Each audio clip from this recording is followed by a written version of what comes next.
change of riders. I was asking him, as a rider, because obviously Leon Camier, one of the most experienced, right? Obviously learning the Pirellis is going to be a bit of a struggle for them, but that's going to be the big task at the championship at Moss at the season closing round this year, and actually was pretty competitive on it, but you can see there, just gets a bit of a kick from the bike there as it comes to a halt. Selamat datang di Keisha dan Myra Channel. Jangan lupa tekan tombol like and subscribe-nya ya teman-teman. Terima kasih. Sirkuit Mandalika diusulkan pertama kali oleh Indonesia Tourism Development Corporation atau ITDC demi meningkatkan potensi wisata di kawasan Mandalika, Lombok, Nusa Tenggara Barat. Direktur Utama ITDC, Abdul Bar Muhammad Mansur memutuskan untuk membangun sirkuit level internasional. Tapi ia juga ingin trek tersebut jadi destinasi wisata ketika tidak ada event balap. Setelah melakukan diskusi panjang, pria yang akrab disapa Bari itu melakukan pendekatan dengan Vinci untuk menjadi investor. Setelah itu, ITDC melakukan pendekatan dengan Dorna Sports hingga akhirnya mendapatkan kontrak MotoGP dan World Superbike. Abdul Bar juga langsung membentuk Mandalika Grand Prix Association untuk mengelola seluruh keperluan yang diperlukan untuk menggelar event balap. Namun ITDC lebih dulu fokus untuk membangun sirkuit. Pasalnya mereka menginginkan sirkuit berkonsep jalan raya yang belum pernah digunakan oleh MotoGP sebelumnya. Seperti diketahui, sirkuit jalan raya hanya digunakan pada ajang balap Formula One dengan area yang terbatas dan run-off yang tak lebar. Jelas ini sangat berbahaya untuk MotoGP di mana mereka membutuhkan zona penyelamatan yang luas. Oleh karena itu, diskusi panjang dilakukan oleh ITDC, Dorna Sports, FIM, dan juga Ikatan Motor Indonesia atau IMI sebagai induk balap motor Indonesia. Setelah pembahasan mengenai konsep keselamatan dan keamanan pembalap dengan sirkuit yang diinginkan ITDC, maka terciptalah kerangka awal sirkuit Mandalika. Menariknya, ITDC tidak menggait Herman Tilke yang merupakan seorang desainer trek kawakan dunia untuk mendesain sirkuit Mandalika.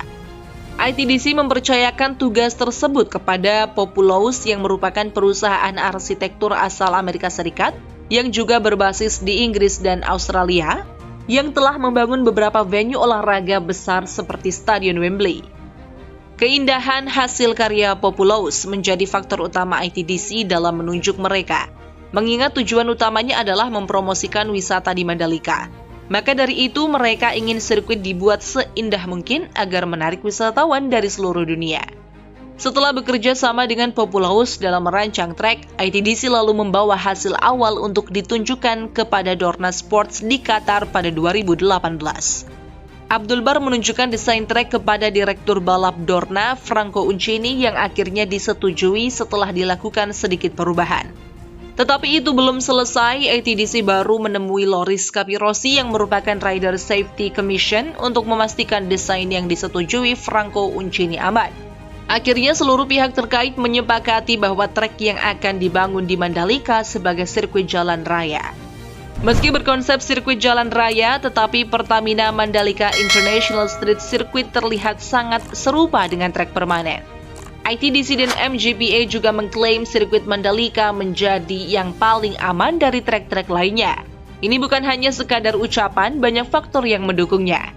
Sirkuit Mandalika dibangun ketika banyak pembalap yang mengeluhkan tentang faktor keselamatan, jadi mereka mendapatkan informasi baru tentang seberapa luas trek dan seberapa besar area run-off.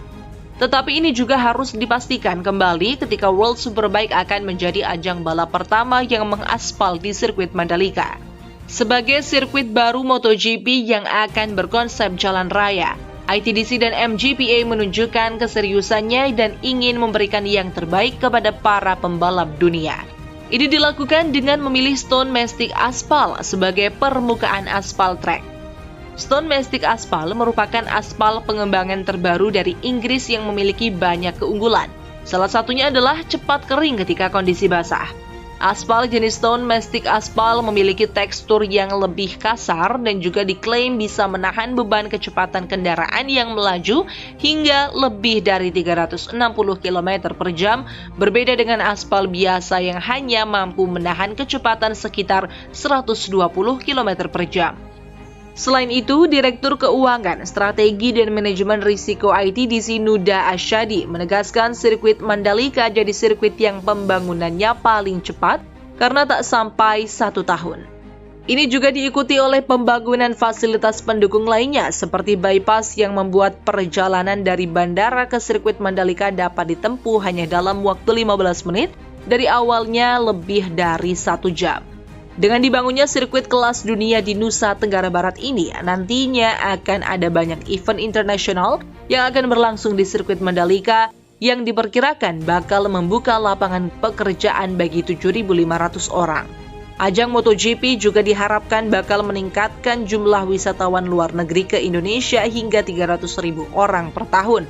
Ekonomi kreatif di Mandalika juga akan terbantu karena wisatawan akan melirik kerajinan tangan khas asal Lombok, Nusa Tenggara Barat. Itu tadi informasi mengenai MotoGP pada kali ini. Jika kalian menyukai informasi mengenai MotoGP, jangan lupa untuk like, comment, dan subscribe video ini. See ya!